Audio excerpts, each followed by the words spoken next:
क्रूस के संदेश प्रेम का संदेश है। क्रूस के संदेश मेल मिलाप का। परमेश्वर आपके लिए तैयार है। महापवित्र स्थान में आप आ सकते हैं, तो आपस में भी मेल मिलाप हो जाएगा।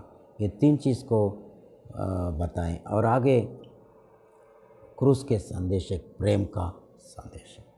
तो उसके लिए हम फिलेमोन की किताब से कुछ वचनों को हम पढ़े थे, वही मैं आज हम थोड़ा से हम टच कर लेते हैं। फिलेमोन करके छोटा सा किताब है बाइबल में, उसमें कुछ लोगों को हम देख रहे हैं। एक छोटा किताब है बाइबल में फिलेमोन, उस किताब के अंदर 3-4 कैरेक्टर्स को देख रहे हैं। खास एक फिलेमोन है, उसके परिवार वाले लिख रहे हैं, और पौलुस के बारे में लिख रहे हैं, और फिलेमोन का एक नौकर था ओनेसिमस, उसके बारे में। ओनेसिमस का नाम है बहुत फ़ायदामंद वाला है, और फिलेमोन का नाम का मतलब बहुत प्रेमी आदमी है। फिलियो मतलब एक प्रेम की बात होती है, तो प्रेमी आदमी है। लेकिन वो प्रेमी आदमी को भी इसने धोखा दिया। ओनेसिमस ने फ़ायदामंद आदमी नकमा बन गए, जेल में चला गए। जेल में पौलुस के जहाँ पर रहते थे वहीं पर वो आ गए, और लिख रहे पौलुस उसको प्रचार किए सुसमाचार, उसके द्वारा आदमी का जीवन बदल गया।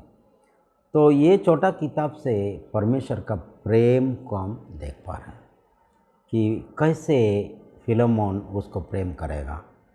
हाँ, पौलुस, फिलेमोन, ओनेसिमस, ये 3 सर्कल को, 3 व्यक्ति को एक ट्रायंगल, एक एग्जाम्पल में हम ले सकते हैं। जैसा एक मतलब देखो, not same to same comparison नहीं है, बट ओनली एवरी पैराबल में एक हम थोड़ा पॉइंट्स के लिए हम कंपेयर करें। जैसे पिता परमेश्वर है, यीशु मसीह आम है। पिता परमेश्वर हमको कैसे स्वीकार कर रहे हैं। इस कहानी में भले ओनेसिमस गलती किया, लेकिन ओनेसिमस उधार पा लिया, जेल में वापस अपने मालिक के पास जाना है। मालिक उसको स्वीकार नहीं कर पाएगा क्योंकि गुनहगार है, गलती की। लेकिन पौलुस से चिट्ठी लिख रहे हैं, वो मेरे खातिर आप उसको स्वीकार करना, वो मेरा हृदय का टुकड़ा है। जैसे मुझे आप स्वीकार करोगे वैसे उसको स्वीकार करना, और उसका जो गलती होगा मैं उसको भर दूंगा, वो मेरा खाता में लिख देना। तो सेम चीज़ जो यीशु मसीह ने किया है। यीशु मसीह पिता से बोल रहे हैं, मेरे हृदय का टुकड़ा है, इसको ऐसा स्वीकार करो पिता जैसे मुझे स्वीकार कर रहे हो। तो और कहते हैं इसके जो गलती होगा मेरे ऊपर दे दो। तो यही प्रेम के संदेश है। एक छोटा किताब से मालूम पड़ रहा है, क्रूस के संदेश ये है प्रेम का संदेश। पिता परमेश्वर हमारा पापों को गिना नहीं। 2 कोरिन्थियों 5 में पढ़ने का समय नहीं, मैं बता रहा हूँ, वहाँ पर लिख रहे इवन दुनिया का पापों को भी उसने गिना नहीं। हाँ, यीशु मसीह के द्वारा अपने साथ मेल मिलाप कर। तो क्रूस के संदेश प्रेम का संदेश है। और इतना ही नहीं, स्वीकार कर लिया, वो मेरा प्यारा है, आपका भी प्यारा रहेगा, लिख रहे हैं। गुलामी नहीं, अभी आपके भाई बनेगा, प्यार हमेशा के लिए आपके लिए रहेगा, वो भी बता रहे हैं। तो ये संबंध बन जाते हैं परमेश्वर के साथ, मेरे भाई बहन हमेशा के लिए है। हाँ, जैसा श्रेष्ठ गीत में बोल रहे हैं, मैं मेरा प्रेमी मेरा है, मैं उसका हूँ। एक हमेशा की रिश्ता क्रूस के द्वारा हमारा जीवन में बन जाता है। तो क्रूस के संदेश एक प्रेम का संदेश है। तो ये हमें याद रखना चाहिए। क्रूस के संदेश परमेश्वर के साथ हमें जोड़ देता है। क्रूस के संदेश हमको हमारा जीवन में मेल मिलाप, दूसरों के साथ भी शांति से रहने देता है। क्रूस के संदेश के द्वारा प्रभु का हम अपना जीवन पूरा समर्पण कर रहे हैं। हमारे लिए एक शरण स्थान मिल गए हैं, हमारे लिए एक प्रेम भावना, एक रिश्ता मिल गए। और इतना ही नहीं है, क्रूस का संदेश परमेश्वर की धार्मिकता की संदेश। परमेश्वर धर्मी व्यक्ति है, कभी भी पापों का ऐसे ही माफ़ नहीं कर सकते। तो क्रूस का ज़रूरत इसलिए पड़ रहा है क्योंकि परमेश्वर न्यायी है। तो बाइबल में लिखा है न्यायी परमेश्वर है, कभी भी पापों को देखने बगैर रह नहीं सकते, पापों को दंड देने बगैर वो रह नहीं सकते। पापों को ज़रूर हो दंड उसको देना ही पड़ रहा है। तो उसने क्या किया, क्रूस के बलिदान के द्वारा हमारा सारे पापों को क्षमा किया। परमेश्वर एक पापों के विषय में क्रोधित होने वाला ही है। पुराने नियम में काफ़ी एग्जाम्पल्स है, परमेश्वर लोगों को माफ़ तो किया है लेकिन टेम्पररी किया है, क्योंकि परमेश्वर न्यायी है। मूसा के कहानी में देख रहे हैं, वो भी उन्होंने यीशु मसीह को देख के किया, फ्यूचर में होने वाला है उसके हिसाब से वो लोग किया। तो एक पावरफुल वर्ड रोमे 3 में लिख रहे हैं, परमेश्वर हमें क्षमा किया है, लेकिन कैसे किया है, यीशु मसीह के रोमियो 3 में 25 और 26 वचन को हम थोड़ा समझ लेंगे। उसे परमेश्वर ने उसके लहू के कारण एक ऐसा प्रायश्चित ठहराया जो विश्वास करने से कार्यकारी होता है कि जो पाप पहले किए गए और जिनकी परमेश्वर ने अपनी सहनशीलता से आनाकानी की उनके विषय में वह अभी धार्मिकता प्रकट करे, वरन इसी समय उसकी धार्मिकता प्रकट हो कि जिससे वह आप ही धर्मी ठहरे और जो यीशु पर विश्वास करे उसका भी धर्मी ठहराने वाला है। तो यहाँ मतलब पर परमेश्वर हमको धर्मी बनाते हैं, उसमें भी वो धर्मी है क्योंकि यीशु मसीह के बलिदान के कारण। नहीं तो वो अधर्मी हो जाएंगे ना, अगर हमारे पापों को उन्होंने ऐसे ही हटा दिया सामने से तो वो अधर्मी हो जाएंगे। तो वो भी धर्मी, उनका धर्म भी पूरा हो और हम भी धर्मी हो जाएंगे। तो यही जो चीज़ है रोमियो 3:24 वेरी इंपॉर्टेंट है, क्योंकि बाइबल में कुछ वचन है 96 साम्स में लिख रहे हैं उसके सिंहासन धार्मिकता से स्थिर है, न्याय के कारण स्थिर। वो अन्याय करेगा कुछ भी सिस्टम चलेगा नहीं। तो परमेश्वर अपना पापियों को माफ़ कर देगा, ऐसे ही वो अधर्मी हो जाएगा। माफ़ नहीं करेंगे तो प्रेमी नहीं रहेगा। दोनों को बीच में क्रूस आ गया। यहाँ लिख रहे हैं परमेश्वर पहले ज़माने में आनाकानी किया, मतलब अनदेखे रह गए, लेकिन अभी क्रूस के तो वहाँ पर जो वो एकदम कवर कर दिया गया। लेकिन जब यीशु मसीह का बलिदान आ गया उनको भी क्षमा कर दिया। पहले ज़माने के पाप भी, अभी का पाप, जो भी पाप है परमेश्वर सहनशीलता किया था उसके विषय में अपने धार्मिकता को उसने स्थापित कर दिया। तो दोनों चीज़ परमेश्वर राइचुअस है। पहले ज़माने में नूह का ज़माने में, लूत के ज़माने में सोदम गमोरा में, अभी भी लोग कोई बोल रहा है सोदम गमोरा जैसे प्रभु नाश करेगा महामारी भेज के, लेकिन ये आफ्टर क्राइस्ट वो चीज़ लागू नहीं है।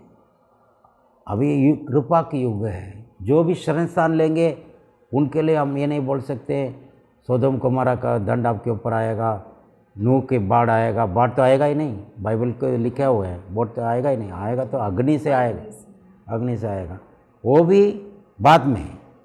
अविश्वासी लोगों के लिए, विश्वासी के लिए परमेश्वर का पूरा सुरक्षा है। हमारा परमेश्वर हमें धर्मी ठहराया। हाँ, रोमियो 4:25 में बोल रहे हैं उसने हमें पुनरुत्थान के द्वारा लिख रहे हैं वो हमारा पापों के लिए लिख रहे हैं, वरन हमारे लिए भी 24-25 वरन हमारे लिए भी जिनके लिए विश्वास धार्मिकता गिना जाएगा, अर्थात हमारे लिए जो उस पर विश्वास करते हैं जिसने हमारे प्रभु यीशु को मरे हुओं में से जिलाया। वह हमारे अपराधों के लिए पकड़वाया गया और हमारे धर्मी ठहराने के लिए जिलाया भी गया। तो यहाँ पर रोमियो 4 में इब्राहिम के उदाहरण बोल रहे हैं। उदाहरण क्या है? इब्राहिम ने विश्वास किया। क्या विश्वास किया? गर्भस्थान मरा पड़ा, अपना शरीर भी मरा पड़ा, फिर भी बच्चा मिलेगा। परमेश्वर जीवन देने वाला है, उसने विश्वास किया। मरा हुआ शरीर से भी जीवन लेकर आएगा। और इतना भी नहीं, इसहाक को बलि चढ़ाने गया, बाइबल में लिखा इब्रानी में, वो ये विश्वास किया परमेश्वर मरे हुए में से भी उसको वापस जलाएगा। तो वो विश्वास उसके लिए धार्मिकता गिना गया। तो हमारे लिए भी क्रूस के संदेश में, मैंने बोला पुनरुत्थान के संदेश भी जुड़ा रहेगा, तभी उसका कार्य रहेगा। दोनों चीज़ है, क्रूस पर बलिदान हो गया, गाड़ा गया, तीसरा दिन जिंदा हुए। तो यहाँ लिख रहे हमारा अपराधों के कारण पकड़वाया गया, सौंप दिया गया, लेकिन हमारा धर्मी ठहराने के लिए जलाया गया। तो हमारा जो धार्मिकता है, हमने कुछ करके कमा नहीं पाएंगे। कुछ भी करो, कितना भी पुण्य करो, कितने भी आप पुण्य स्थान में भागते रहो, कितने पैसा खर्चा करते रहो, हमारे लिए धार्मिकता गिनने के लिए एक ही चीज़ है, यीशु मसीह को मरे हुए में से पिता परमेश्वर ने जिलाया। रोमियो 10:10 में लिख रहा है, उसको विश्वास करो, हृदय में अंगीकार करो, हृदय में विश्वास करो, मुंह से अंगीकार करो, निश्चय उद्धार पाओगे। तो धार्मिकता का संदेश है क्रूस के संदेश। जिस व्यक्ति पुनरुत्थान को विश्वास करते हैं, हाँ, विश्वास करके अपने जीवन में उस जीवन को पाएंगे, ज़रूर हम धर्मी ठहराए जाएंगे। तो क्रूस के संदेश है, एक धार्मिकता का संदेश है। परमेश्वर में सेंध मेंध धर्मी ठहराते हैं। हमने कुछ किया ये नहीं, हमने केवल विश्वास किया, प्रभु आप मेरा शरण स्थान है। हाँ, यही हमारा संदेश है। और क्रूस के संदेश और एक बात, दो बात हम बोलते हैं, छुटकारा का संदेश है। परमेश्वर हमें स्वीकार किया, हमें क्षमा किया, हमें धर्मी ठहराया और हर चीज़ से हमें छुड़ाते आ रहे हैं। काश इस दुनिया में काफ़ी सारे क्वेश्चंस हैं लोगों के अंदर, ऐसे क्यों हो रहा है, ऐसे क्यों हो रहा है, ऐसे। लेकिन आत्मिक आंखों से देखेंगे, बाइबल के वचनों से देखेंगे, पवित्र आत्मा के सामर्थ्य से देखेंगे, दुनिया में मेन प्रॉब्लम है पाप है, शैतान है। अभी एक्चुअली कई लोग पेपर में भी आ रहा है बीच बीच में, और ये इंटरनेट वगैरह में भी आते रहता है। लोग कहते हैं कि अभी ये कोरोना वायरस का इतना चल रहा है तो शायद हम लोग इससे हम गुजर जाएंगे सब, तो हम बदल जाएंगे, हम अच्छे हो जाएंगे, लोग सीख लेंगे कि क्या उनको नहीं करना चाहिए। और फिर कुछ लोग बोलते हैं कि लेकिन नहीं, ये चला जाएगा तो सब कुछ पहले जैसे ही हो जाएगा, सब लोग भूल जाएंगे, जो गलतियाँ वो पहले कर रहे थे वो ही करते रहेंगे। क्योंकि इंसान का जो नेचर है वो तो, ऐसा कुछ बुरा हो गया फिर चला गया तो नेचर तो बदलता नहीं है। भले लोग सोच सकते हैं कि हम बदल जाएंगे, हम ऐसा अब से ऐसा नहीं करेंगे, वैसा नहीं करेंगे, बदलने वाला तो है नहीं, वो ऐसे ही रहेंगे जैसे हमेशा से रहते आए हैं। देखो, वो जो है पाप के स्वभाव है हमारे हृदय के अंदर में बचपन से है। हम सेल्फ विल से कुछ डिसाइड करेंगे, ये करूँगा वो करूँगा, नहीं हो पाएगा। भले प्रॉब्लम के समय में कुछ सोचेंगे, प्रॉब्लम दूर हो जाएगा। जैसे बाइबल में फिरौन के बारे में लिख रहे, प्रॉब्लम आता था वो सोचता था अरे मैं छोड़ देते हैं लोग, बाद में प्रॉब्लम सॉल्व हो गया वो भूल जाते।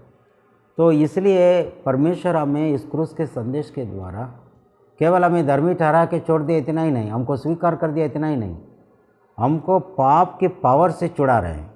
पाप के पावर, पाप एटले मतलब अविश्वास की जो मेन चीज़ है वो परमेश्वर से हम अलग करने वाला पाप, उसमें से परमेश्वर हमें पूरा छुड़ा दें। तो यहोशू का 1:7 में पढ़ रहे हैं 1:7, हमको उसमें उसके लहू के द्वारा छुटकारा अर्थात अपराधों की क्षमा उसके उस अनुग्रह के धन के अनुसार मिला है। उस अनुग्रह के धन के अनुसार परमेश्वर हमें पापों की क्षमा अर्थात छुटकारा, पापों से हमको छुटकारा दे दिया। हाँ, रोमियो 6 में भी बोल रहे हैं 23 में 22-23, क्योंकि उनका अंत तो मृत्यु है, परंतु अब पाप से स्वतंत्र होकर और परमेश्वर के दास बनकर तुमको फल मिला जिससे पवित्रता प्राप्त होती है और उसका अंत अनंत जीवन है। क्योंकि पाप की मजदूरी तो मृत्यु है, परंतु परमेश्वर का वरदान हमारे प्रभु मसीह यीशु में अनंत जीवन है। तो देखिए यहाँ पर क्लियरली हमको पता चल रहा है हम पाप से छुटकारा हो गए, हम परमेश्वर के दास बन जाते हैं, मतलब परमेश्वर के साथ हम जुड़ जाते हैं, उसके अधीन में हो जाते हैं। पवित्रता हमें प्राप्त होती है, पवित्रता हमें इसलिए मिलेगा, पवित्रता से परमेश्वर मिल नहीं रहा, उल्टा हमें परमेश्वर मिल गए, उसके साथ जुड़ गए, उसके द्वारा पवित्रता मिल गई, पाप से छुटकारा मिल गई और उसके अंतिम परिणाम में अनंत जीवन मिल गया। तो अभी पाप में मरे पड़े थे, अभी हम पाप के लिए मर गए। लिख रहे हमको उठा लिया, जी उठाया, हमको स्वर्गस्थान में बिठा दिया। परमेश्वर ने दया से ये सब उसने किया, पापों से छुड़ाया, क्रूस के संग दुनिया के ताकत से छुड़ाया। दुनिया में जो ताकत है, हाँ, जो चीज़ है, दुनिया के नियम जो चल रहा है, हाँ, वो नियम कितने सालों से चल रहा आ रहा है। वैसे ही जब से आदम ने पाप किए तब से दुनिया के यही नियम ही चल रहा है। परमेश्वर के विरोध में ही लोग सोच रहे हैं, अपना ही बल से लोग सब पावर क्लब करके कुछ कोशिश कर रहे हैं, लेकिन उस नियम से भी हम छुट्टा हुआ है। हम दुनिया वाले जैसे सोच नहीं सकते, हमारा नियम अलग है, उसमें से भी प्रभु हमें छुड़ा लिया।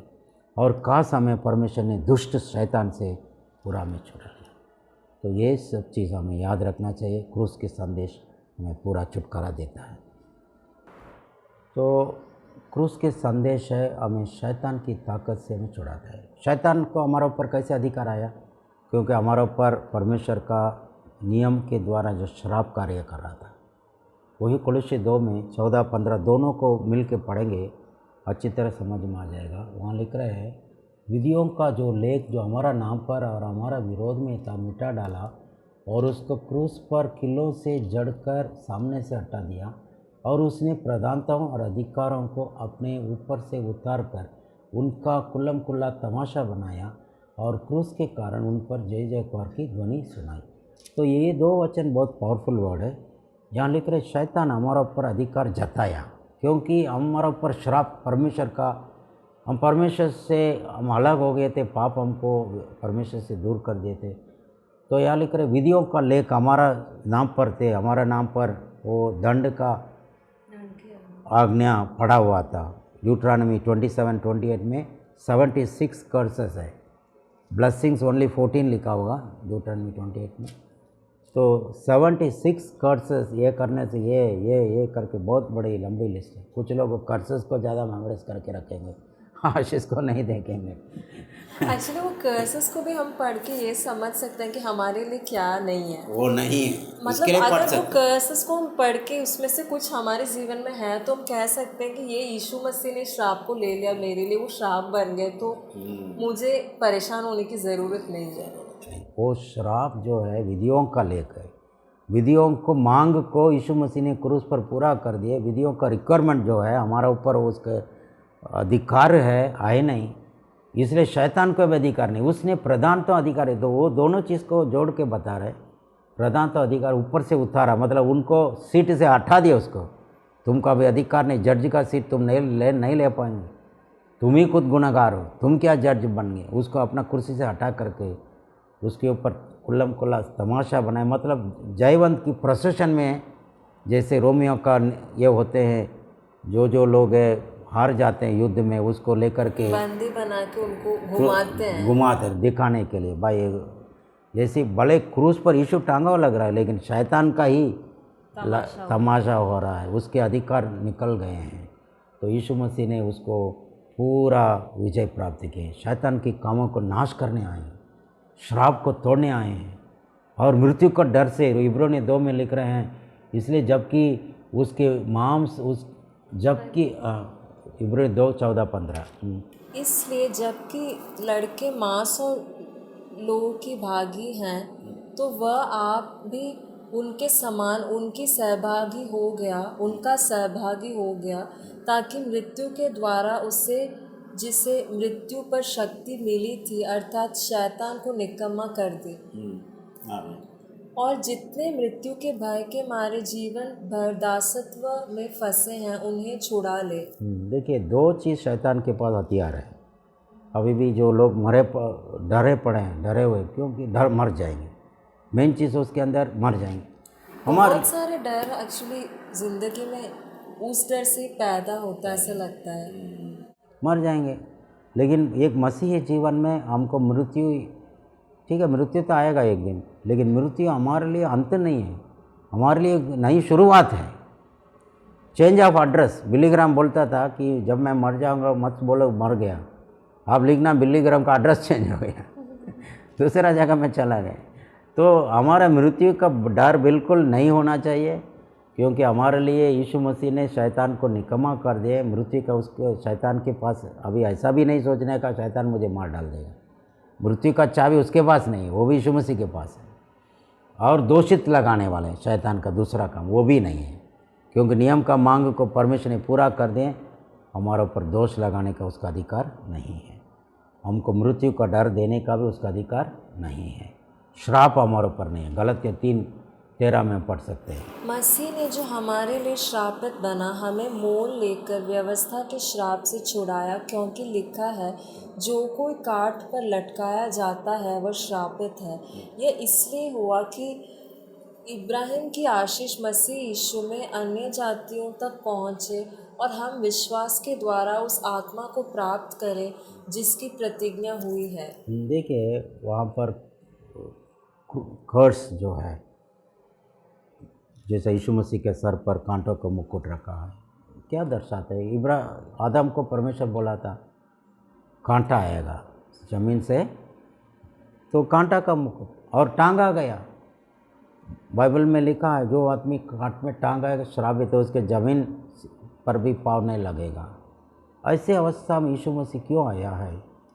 सारे श्राप अपने ऊपर ले लिए, हमको श्राप के बंधन से छुड़ा लिया, आशीष के बंधन में लेकर आ गए। अभी आशीष हमारे लिए है, श्राप नहीं है, हमारे ऊपर मृत्यु का डर नहीं है, हमारे ऊपर दोषित मन नहीं है, हमारे ऊपर शैतान का अधिकार नहीं है। यही क्रूस के संदेश में बार बार हमें याद करना चाहिए। तो क्रूस के संदेश आखिरी मेन पॉइंट है, ये बता करके हम प्रार्थना करेंगे। क्रूस के संदेश महिमा में हमें लेके जाने वाले हैं। महिमा का संदेश है। जैसे यीशु मसीह दुख उठाए, महिमा में प्रवेश हो गए, हमको भी महिमा में ले जाने। देखो, उसको महिमा में प्रवेश होने का कोई मीनिंग नहीं है, क्योंकि ऑलरेडी महिमा ही था। महिमा को छोड़ कर आए, वो महिमा को वापस क्यों छोड़ कर आए, क्यों फिर महिमा में प्रवेश किए? ताकि हमको लेकर के महिमा में आदम ने खोया उस महिमा को वापस लाने के लिए। तो इब्रू ने 2:9-10 को पढ़ लेते हैं। पर हम यीशु को, जो स्वर्गदूतों से कुछ ही कम किया गया था, मृत्यु का दुख उठाने के कारण महिमा और आदर का मुकुट पहने हुए देखते हैं, ताकि परमेश्वर के अनुग्रह से वह हर एक मनुष्य के लिए मृत्यु का स्वाद चखे। क्योंकि जिसके लिए सब कुछ है और जिसके द्वारा सब कुछ है, उसे यही अच्छा लगा कि जब वह बहुत से पुत्रों को महिमा में पहुंचाए तो उनके उद्धार के कर्ता को दुख उठाने के द्वारा सिद्ध करे। मतलब क्रूस के द्वारा ही वो इस प्रोसेस हो सकेगा, क्योंकि महिमा खोया है, शैतान के हाथ में दे दिया सारे अधिकार को। लेकिन यीशु मसीह आया, मनुष्य का एक रिप्रेजेंटेटिव, प्रतिनिधि बनकर आ गया। तो इंसान के लिए जो जो नियम पूरा करना है पूरा कर दिया, शैतान की अधिकार को चुरा लिया है और यहाँ लेकर महिमा में प्रवेश कर लिया। मतलब हमको भी ले करके तो महिमा का एंट्रेंस यहीं से हो गया। क्रूस के संदेश आखिर में महिमा में पहुँचाएगा। रोमी 8 में बोल रहे हैं, वो जिसने बुलाया, चुन लिया, धर्मी ठहराया, महिमा भी दी है। मतलब महिमा ऑलरेडी आ गया है, एक पोर्शन में हमको मिल गया। पवित्र आत्मा का स्वाद हम चखा रहे हैं, आने वाला दुनिया के सामर्थ्य का हम अब इस दुनिया में हम अनुभव करें। तो वो महिमा हमारा जीवन बढ़ते चला जाएगा। जिस दिन यीशु मसीह का हम पाले, वही महिमा के आशा है। वो अंदर आ गए, महिमा आ गई, तो हमको परमेश्वर महिमा में लेने के लिए क्रूस उठाया। तो हम भी यीशु मसीह के साथ दुख उठाएंगे। मतलब दुख उठाएंगे मतलब हम क्रूस उठा के चलना, ये मतलब असली क्रूस उठा के चलने वाला ये बात नहीं है। क्रूस हम उठाते हैं ना हर दिन, जब हम मसीह के जीवन में मसीह के कारण कारण निंदा जो होते हैं, अपमान होते हैं, लोग बोलेंगे इतना क्यों कर रहे हो, क्यों कर, तो ये हमें उठाएंगे ज़रूर, हमें महिमा में लेके जाएगा। क्रूस एक महिमा का द्वार है, एक ही द्वार है। इंसान महिमा के लिए अपना आप से कोशिश करेगा, वो नहीं है। परमेश्वर का उपाय है, मरेगा तो जिंदा रहेंगे, नीचे हो गए तो ऊपर आएंगे, समर्पण करेंगे तो सब पाएंगे, खोएगा तो पाएगा। ये परमेश्वर का सिद्धांत है। तो इस महिमा में हम लेके जाएगा। यीशु मसीह महिमा के भागीदार हम बनाए हैं और भी महिमा के ऊपर महिमा हम जाएंगे। यीशु मसीह को देखते देखते, वो हमारा अंदर है, महिमा की आशा है पवित्र आत्मा के द्वारा। दूसरा कोरिन्थियों 3:18 में बोल रहे हैं कि उसको हम देखना है, दर्पण में हम देखेंगे, उसके समान बनते चला जाएंगे। तो अभी आगे हम प्रार्थना कर सकते हैं। तो अभी हम प्रार्थना करेंगे। तो जैसा हमने सुना, परमेश्वर हर परिस्थिति में हमको आशा देते हैं और मुझे पता नहीं है कि परिस्थिति सबकी कैसी है इस समय में, लेकिन दुख में हमको डूबने की ज़रूरत नहीं है, हमको निराश होने की ज़रूरत नहीं है। हम इस यीशु मसीह जैसे कहते हैं ना कि जब ऐसा समय, मुश्किल समय आता है तो आप अपना चेहरा उठा के देखना, क्योंकि योर रिडेम्पशन ड्रॉज नाई, मतलब तुम्हारा जो छुटकारा जल्दी आता है। तो हम भले हम इस दुनिया में रहते हैं और जो भी हम देख रहे हैं अभी हमारे देश में, जो भी हम विश्व में देख रहे हैं, और हमारा दिल भी दुख होता है जब हम दूसरे लोगों को दुखित होते हुए देखते हैं, जब लोग आर्थिक रूप से परेशान हैं, जब बहुत डर में हैं, जब मर रहे हैं, काफ़ी लोग मर रहे हैं अमेरिका में, मर रहे हैं सब पूरी दुनिया में, और सब मास्क पहन के घूम रहे हैं। हमको ही लग रहा है कि क्या हो रहा है, ऐसा लग रहा है कि पता नहीं कैसा दिन आ गया हमारे समय में कि ये सब हमको देखना पड़ रहा है।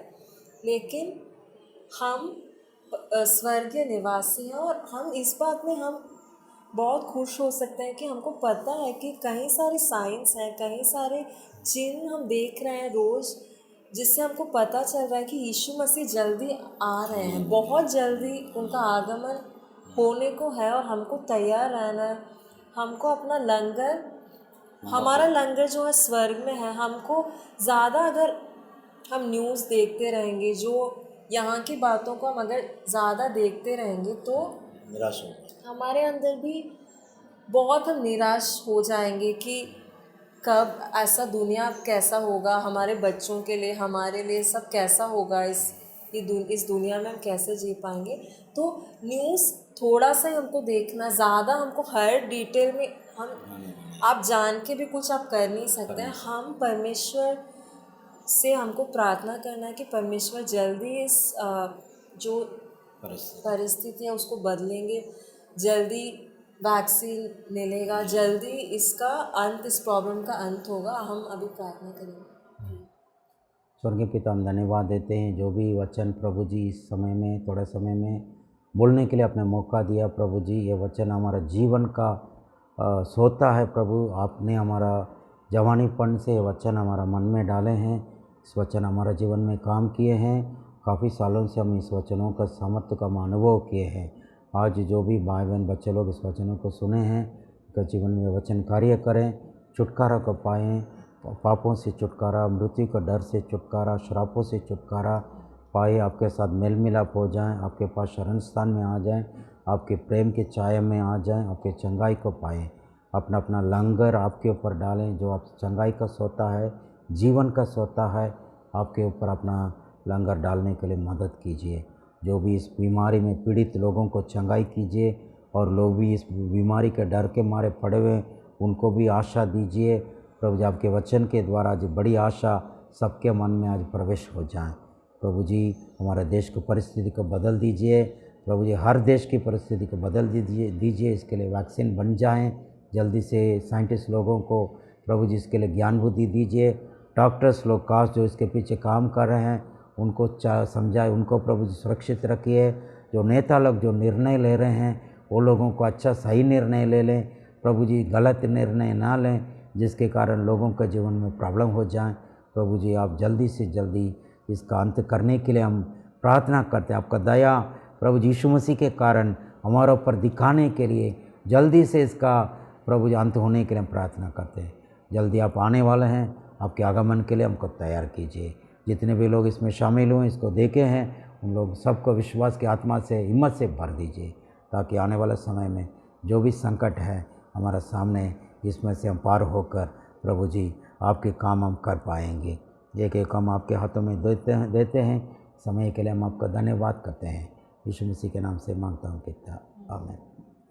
देखने के लिए